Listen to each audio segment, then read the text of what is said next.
Live at 5, this is 13 News Now.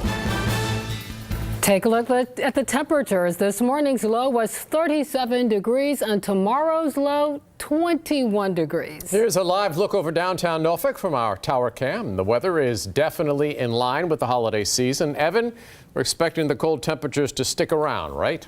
Yes, we are. Temperatures over the next 7 days will be below our normal high of 49 degrees.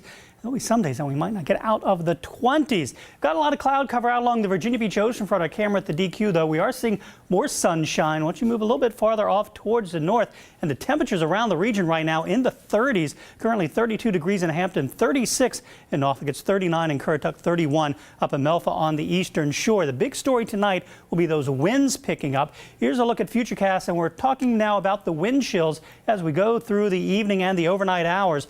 Notice those winds really picking up, and after sunset, those temperatures dropping. So by tomorrow morning, 7 a.m., wind chills in the single digits across the eastern shore.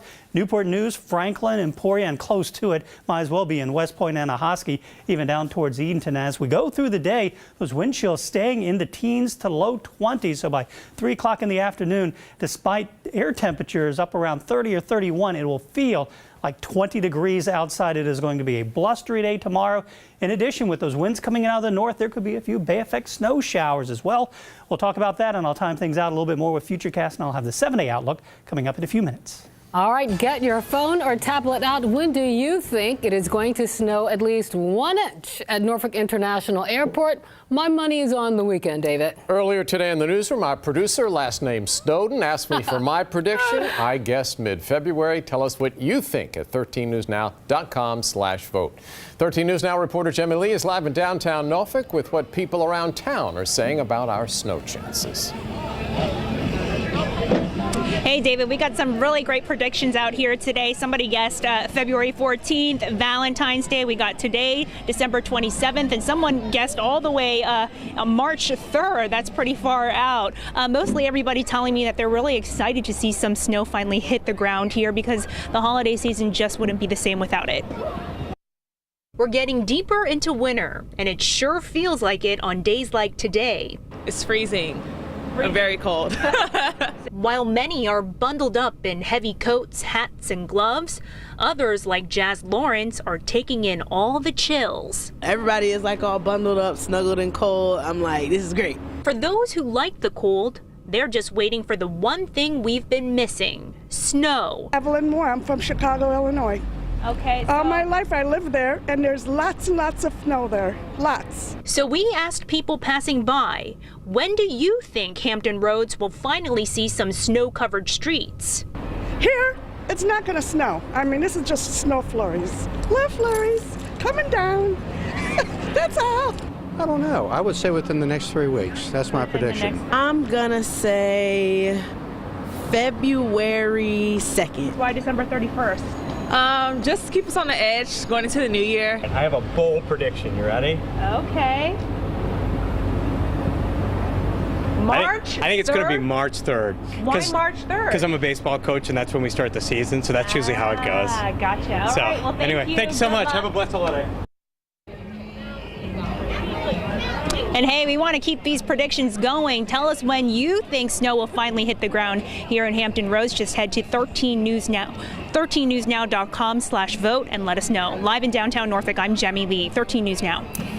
Developing now, the State Board of Elections has its hands full trying to find the end game in the 94th District House of Delegates race. As it stands tonight, Republican David Yancey and Democrat Shelley Simon still are tied.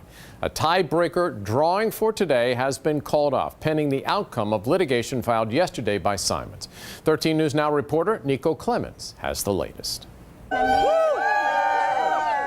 The battle for the 94th District House of Delegates seat is not over yet. Shelley Simon supporters stood in front of Delegate David Yancey's office Wednesday morning with signs echoing a similar message. We need to know what's in black and white will stand. The State Board of Elections postponed a name drawing to decide the winner of the 94th District race between Republican David Yancey and Democrat Shelley Simons. Simons announced Tuesday she is challenging the election recount that resulted in a tie. Her campaign says they are filing a motion for reconsideration, asking that last week's 3-judge decision be suspended. Who is going to rule the process? The State Board of Elections Or is it just going to go to judges?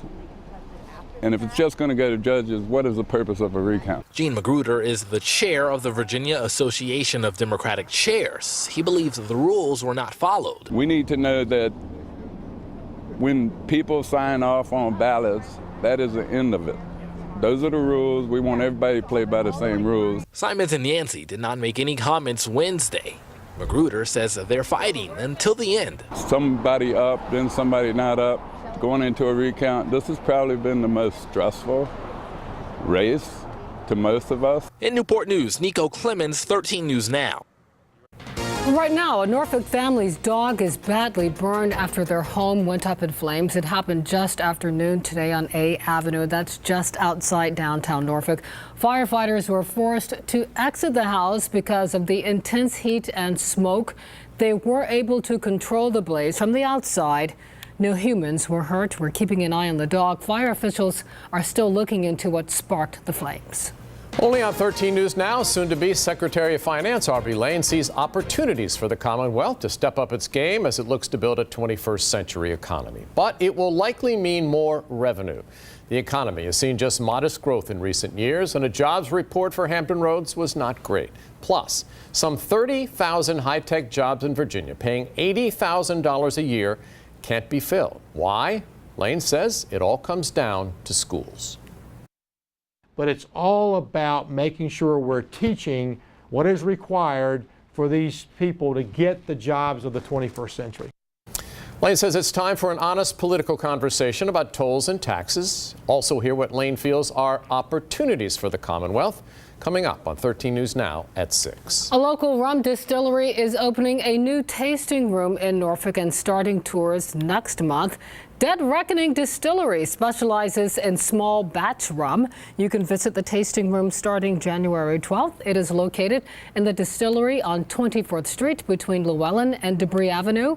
That's just outside Ghent. The tours will walk through the rum making process. A wine shop and delicatessen in downtown Hampton is closing its doors. The owner of La Bodega says the kitchen will stop running this week and the shop will close at the end of January. The final public tasting event is actually happening at the shop right now. Also closing shop, a store that claims to sell everything from the unique to the bizarre. The owner says Fantasy in Newport News will be closed by spring. Fantasy started more than 30 years ago in the flea market on Jefferson Avenue. It has since grown to occupy a 6,600 square foot building also on Jefferson. The shop specializes in music and gift items. Are you merging properly? Whether it's caused by a work zone, an accident, or a tunnel, many of us hop in line to merge, leaving one lane wide open. Instead, VDOT wants you to zipper merge. 13 News Now reporter Philip Townsend explains what that means and why many of us don't do it. All right, this one I really hate to admit because for years it's something I complained about, and it turns out I was completely wrong. Maybe you're in the same boat. So when you're driving and you run into some traffic, there's usually a situation when a lane is about to end, and that's where the bottleneck forms. For me personally, when I knew this was about to happen, I'd slow down, throw my blinker on, and make every effort to get over in that other lane and wait in the back of the line just like everyone else, right? Then I'd sit at the back of the line and get annoyed at all the people zipping by me in that merging lane. In my mind, they were cutting in line. But it turns out they were doing it the right way. The zipper merge, as it's called by VDOT officials, is an important part of easing traffic. That's because it uses all of the real estate possible to spread things out. My way, maybe yours too, actually creates more traffic because more people are slowing and stopping and trying to get over. But getting people to embrace this isn't going to be easy, even though it can cut traffic by as much as 50%. We're all programmed to wait in line and be fair. But our partners at the Virginian Pilot report that VDOT is testing a digital sign system in Charlottesville. It'll direct drivers to take advantage of all open lanes and use that zipper merge. And if it works, we could see something similar to that here in Hampton Roads. For 13 News Now, I'm Philip Townsend. A mother goat and her 2 babies are now ambassadors for the Louisa Community Animal Response Team, or CART. The mom was one of 500 animals rescued from a woman's farm less than a month ago. Animal control officers said the farm was home to the worst animal hoarding conditions they had ever seen. The mother goat gave birth to 2 healthy babies just 2 days after being rescued. The message I would want people to take from it is, if you have a lot of animals and you need help, please ask for help before we need to be getting a search warrant or before a court date has to be set. The owner of the farm was arrested and pleaded guilty to numerous neglect charges. She now owes the county thousands of dollars for taking care of the animals. The young goats, Donnie and Rhonda, are named after the founders of Louisa Cart.